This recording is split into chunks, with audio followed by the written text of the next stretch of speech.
Selamun Aleyküm Avano, az Murat. Ezi Meryem. Ejî birse. Ma xwestii ro derheqê hêviyê de hene gotên pêşan bêjin kam dest pê bikin.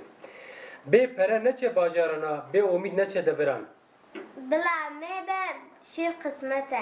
Bila avif be, bila derengî be. Bila afiz be, kengî dizê bila bizê. Bila bir be, bila kur be. Bila li pê be, bila li tirbê be. Ji ewrê gurgurok, ji mêrê virvirok, ji jinên malgerok tu hêviyê meke. Bila re be, bila dur be.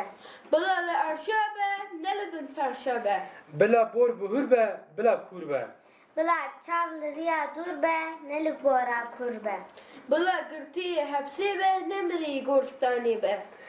Dar biro dara bibir, gumana xwe ji Xwedê nebir. Hoste necar, ra keve veke her car. Xwedê yeke derge hezar. Tiştî bi nêvî jê neke hêvî.